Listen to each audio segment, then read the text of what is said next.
жастардікі осы дарын.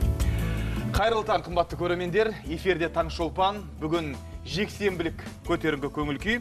Біздің студиямызда қонақта жақында ғана дарын мемлекеттік жастар сыйлығының иегерлері атанған азаматтар. Ендеше таныстыра кетейік. Жас отан жастар қанатының хатшылығының басшысы Дәулет Кәрібек мырза.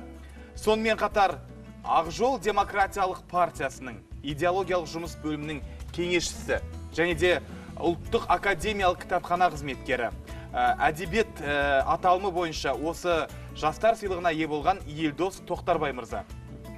Қош келдіңіздер. Жексенбілік көңіл күй қалай? Жаңа жылда жақындап келе жатыр.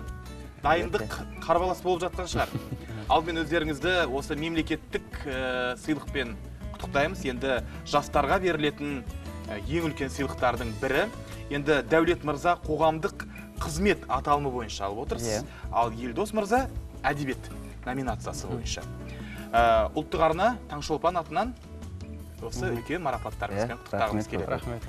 Ал енді Дәулет мырза, жалпы дарын бұрындары Совет одағы уақытында Ленин комсомолы сыйлығы болды жастардың арасында. Бүгінгі таңда енді дарын мемлекеттік жастар сыйлығы. Осындай марапаттар жастарға не береді жалпы? Біріншіден, негізі өз басым осы жастар саясатында, жас отан жастар қанатында 2008 жылдан бастап жүремін, мектеп жасынан бастадық. Сондықтан да жастарға өз басым былай көп сыйлық, марапат беруді онша қаламаймын. Бірақ бір нәрсе бар. Жастарға берілген кез келген мемлекеттік сыйлық, қоғамдық сыйлық, оның барлығы негізгі бір алғышартпен беріледі. Қалай? Бұлайша айтқанда жаңа скидку дейді ғой, чтобы сен істеп жатқан жұмысыңды одан ары қарата жалғастыр. Яғни ынталандыру мақсатында жастарды. Өйткені қазақтан ондай аталы сөз бар, оны елдің бәрі біледі. Жаңағы ерім дейтін елім болмаса, елім дейтін ер қайдан шығады дейді. Мүмкін сондай негізде осы қоғамдық жаңағы ынталандыру мақсатында бұндай сыйлықтарды берген өз деңгейінде дұрыс деп санаймын. Елдос мырза, осы сұраққа сіз не деп жауап берер едіңіз? Енді тәуелсіз сыйлықтар бар, сонымен қатар мемлекеттің тарапынан берілетін марапаттар бар. Бұл сұрақты қойып отырғандағы себебім, жалпы әлі жас азаматтар, әлі жас қайың сияқты ғой енді. Сондықтан оларды қандай да бір осы атаққа, даңққа деген бір құлшыныс бойында пайда болып, соған ұмтылып кетпей ме деген сұрақ қой. Енді дарын біздің Қазақстандағы ең жоғары жастарға берілетін сыйлық. Расымен тәуелсіз сыйлықтар бар. Мәселен, Жастар одағының серпер сыйлығы бар. Оның сыртында енді біз әдебиет номинациясы алғаннан кейін әдебиетте Жер-су корпорациясы ұйымдастыратын, Қазақмыс ұйымдастыратын түрлі байқаулар бар. Солардың арнайы тағайындайтын жүлделері мен сыйлықтары бар. Мәселен, мен енді әдебиетке осы жаңа қадам басып келсем де, сол азды көпті еңбегім мемлекет тарапынан бағаланып, осы сыйлықты ақын Динара Мәлік замандасымен қатар алғаныма қуанамын. 24 жасымда осы сыйлықты алып отырғаным, бұл мен үшін жетістік. Енді екінші былай қарайтын болсам, бұл менің алдағы шығармашылығыма беріліп отырған аванс, сенім ретінде беріліп отыр. Енді қазақ үшін, әсіресе қалам ұстайтын адам үшін ол сөз өнері қашанда қиын. Ұстай алсаң қасиет, ұстай алмасаң қасірет. Енді қасиет жағына жорымыз. Бізді алдыңғы буын бұл сыйлықты бергенде осы әдебиетке қосқан азды көпті үлесіміз ескерді, соны бағалады деп ойлаймыз. Сондықтан сол кісілердің сенімін, бүкіл үміттерін ақтауға тырысамыз қашанда. Сол дұрыс жазуға бағыттаса болған. Иә, әрине. Елдос мырза, сіз 7 бірдей кітаптың авторысыз. Осы жасқа келіп, енді айқай пай-пай 25-ке де жақындап қалдыңыз. 7 бірдей кітаптың авторы болу, әрине екінің бірінің басына бұйыра бермеген үлкен бақ десек те болады.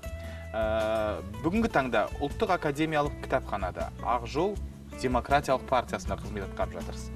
Үлгересіз ғой, шығармашылықты да, қоғамдық қызметті де. Енді қазіргі уақытта өздеріңіздер жақсы білесіздер, бұрынғыдай шығармашылықтың қадірі кеткен, қазір популяцияның заманы ғой. Әншілердің алға шығып, сөзбен жұмыс істейтін адамдардың деңгейі төмен түсіп баратыр күннен күнге. Ал тұрмыс тіршіліктің де жағдайы қатар тұру үшін, мынадай үлкен шаһарда өмір сүру үшін 1-2 қызметті қатар алып жүру керек. Ал біз қазіргі уақытта шығармашылықта түнде айналысамыз. Кез келген адам үшін түнде жазу ол қалыпты жағдай. Сондықтан ер азаматқа қанша жұмыс болса да қатар алып жүруге болады. Екі қолға бір күрек дейсіңдер ғой.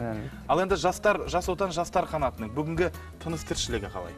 Жылды қорытындылап, үлкен бір игі істердің ұйытқысы болып жүрсіздер өздеріңіз. Бізде Жас отан жастар қанаты өзінің жұмысын қазір жаңа деңгейге, жаңа бағытқа бұруда. Осы елбасымыз Нұр Отан партиясының саяси кеңесінің кеңейтілген отырысында 3 қараша күні жаңа бағыттар берген болатын.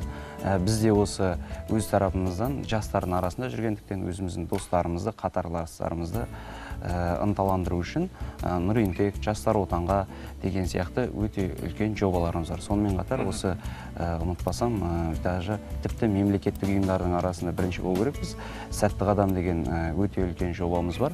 Ол ұбт-дан өте алмай қалған және ұбт-ны мүлдем тапсырмаған 2016 жылы 54 мың баланы, 2017 жылы 55 мың баланы осы жұмысқа тұрғызумен, не болмаса оны ары қарата әлеуметтендірумен және оның типо дейміз, не болмаса басқа да салаларды жұмыс жасап аяққа тұрып кетуіне көмектесудеміз. Бәрекелді.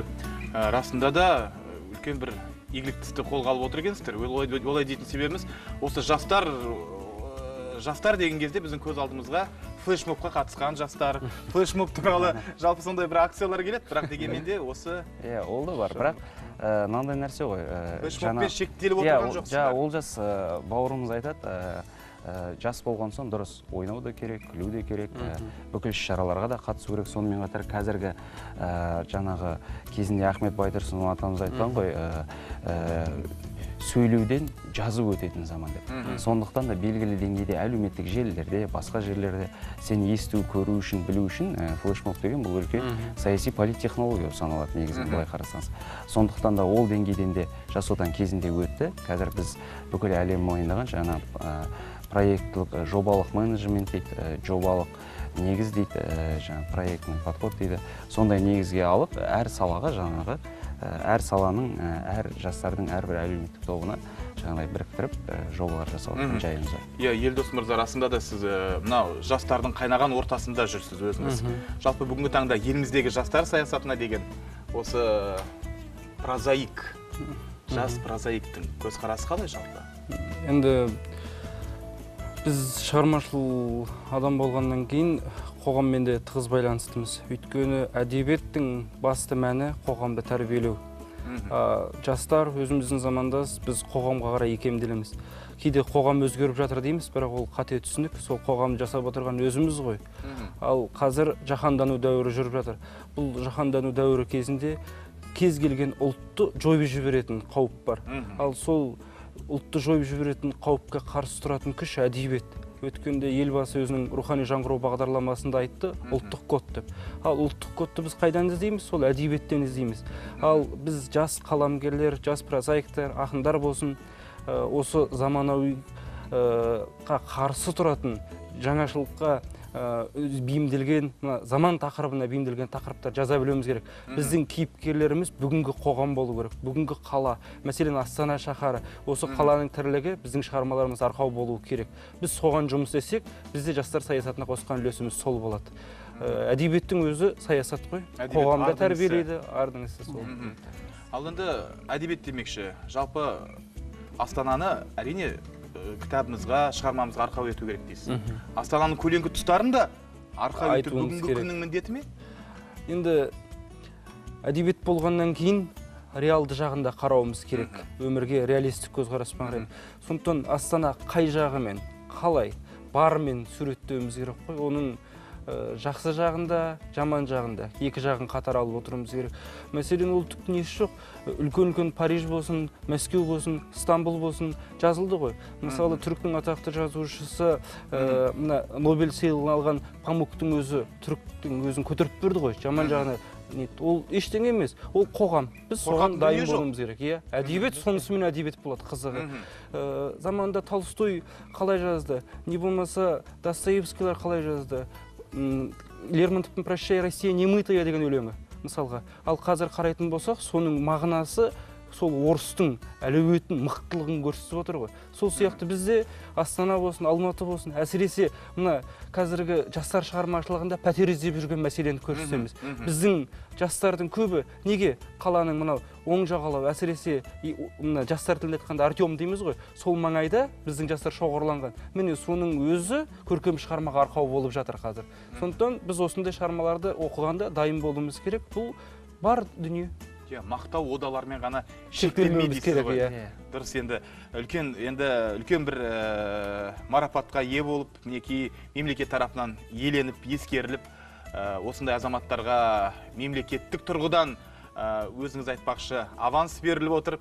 Енді сіздердің алдағы уақытта жұмыстарыңызға сәттілік тілейміз. Бүгін студияға келіп, бір аз уақыттың ішінде жақсы бір келелі әңгіме қозғағандарыңызға рахмет айтамыз. Тек шығармашылық биіктерден көріне беріңіздер. Рахмет. Бүгін біздің студиямызда қонақта болған дарын мемлекеттік жастар сыйлығының иегерлері Дәулет Кәрібек және Елдос Тоқтарбай мырзалар. Рахмет тағы да. Ал қазір бізде шағын аңдатпа, одан кейін ұлттық арнада өздеріңізбен қайта кездесеміз.